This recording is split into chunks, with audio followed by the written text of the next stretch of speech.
তুমি দোয়া করছো, বারবার করছো, কিন্তু মনে হচ্ছে পৌঁছাচ্ছে না। হয়তো সমস্যা দোয়ায় নয়, হয়তো সমস্যা সময়ে। কারণ আল্লাহর কাছে সব মুহূর্ত সমান নয়। কিছু কিছু সময় আছে যখন আল্লাহর রহমতের দরজা সবচেয়ে বেশি খোলা থাকে, যখন দোয়া সরাসরি আরশ পর্যন্ত পৌঁছে যায়। আজকে সেই ৫টি সময়ের কথা বলবো। এই ৫টি সময় জানলে তোমার দোয়া করার পদ্ধতিই বদলে যাবে। রাত যখন শেষ তৃতীয়াংশে পৌঁছায়, পৃথিবী ঘুমিয়ে, চারদিকে নীরবতা। ঠিক সেই সময়ে আল্লাহ সুবহানাহু তাআলা প্রথম আকাশে নেমে আসেন এবং ডাকতে থাকেন, কে আছো যে আমাকে ডাকবে? আমি সাড়া দেব।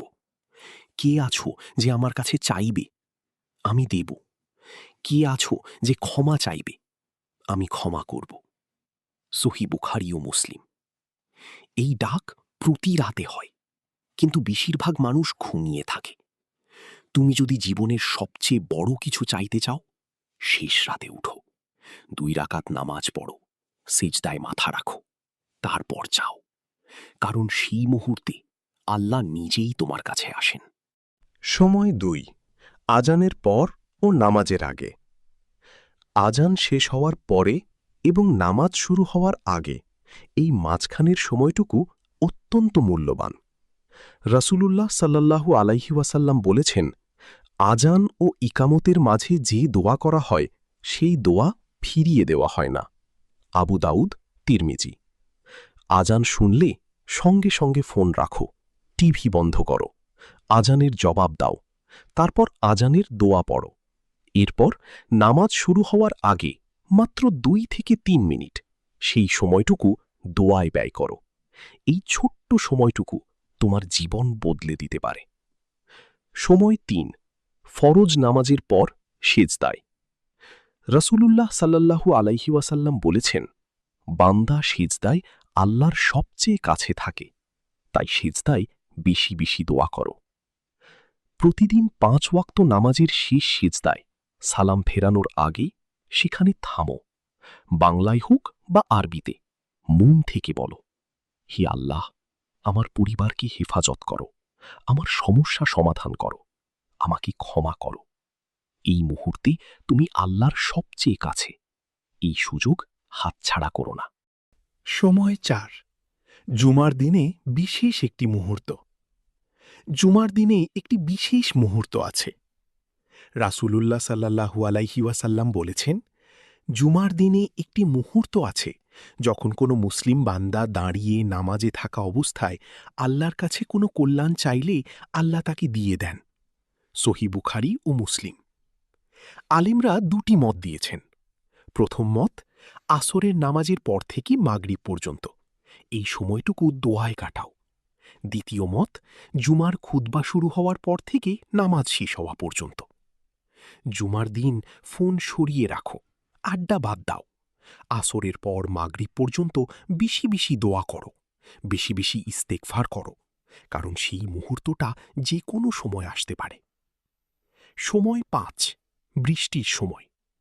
এটা অনেকেই জানে না, কিন্তু রাসূলুল্লাহ সাল্লাল্লাহু আলাইহি ওয়াসাল্লাম বলেছেন, ২টি সময়ের দোয়া ফিরিয়ে দেওয়া হয় না, আজানের সময়ের দোয়া আর বৃষ্টির সময়ের দোয়া। আবু দাউদ, হাসান। বৃষ্টি হল আল্লাহর রহমত। যখন আল্লাহ তার রহমত পাঠান, সেই মুহূর্তে তার কাছে রহমত চাওয়া সবচেয়ে সুন্দর সময়। পরের বার যখন বৃষ্টি পড়বে, বাইরে তাকিয়ে মোবাইলে রিল দেখো না, হাত তোলো, দোয়া করো, মন থেকে চাও।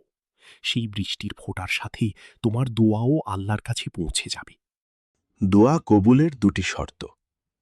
এই ৫টি সময়ে দোয়া করলেই হবে না, ২টো জিনিস নিশ্চিত করতে হবে। ১, হালাল উপার্জন। রাসূলুল্লাহ সাল্লাল্লাহু আলাইহি ওয়াসাল্লাম একজন লোকের কথা উল্লেখ করলেন, যে দীর্ঘ সফরে ক্লান্ত, চুল এলোমেলো, ধুলোয় ভরা, হাত তুলে বলছে, হে আল্লাহ, হে আল্লাহ। কিন্তু তার খাবার হারাম, পোশাক হারাম, উপার্জন হারাম। রাসূলুল্লাহ সাল্লাল্লাহু আলাইহি ওয়াসাল্লাম বললেন, তাহলে তার দোয়া কিভাবে কবুল হবে? সহিহ মুসলিম। ২, আন্তরিকতা। দোয়া মুখের কথা নয়, হৃদয়ের কথা। মুখে বলছো কিন্তু মন অন্যদিকে, এই দোয়া দুর্বল। মন এক করো, একমাত্র আল্লাহর দিকে তাকাও, তারপর চাও। 5টি সময় আবার মনে করিয়ে দিচ্ছি।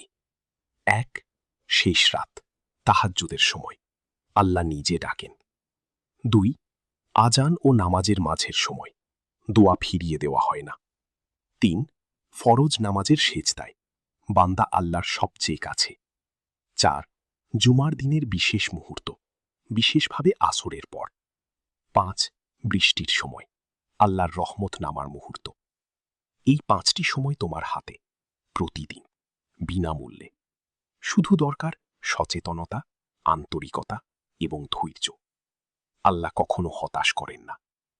কমেন্টে লেখো, আজ থেকে এই 5টি সময় দোয়া করব, ইনশাআল্লাহ।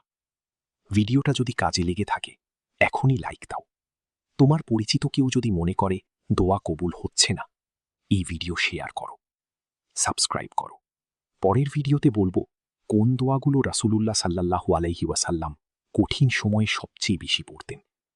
আসসালামু আলাইকুম ওয়া রাহমাতুল্লাহি ওয়া বারাকাতুহু। তোমার দোয়াও আল্লাহর কাছে পৌঁছে যাবে।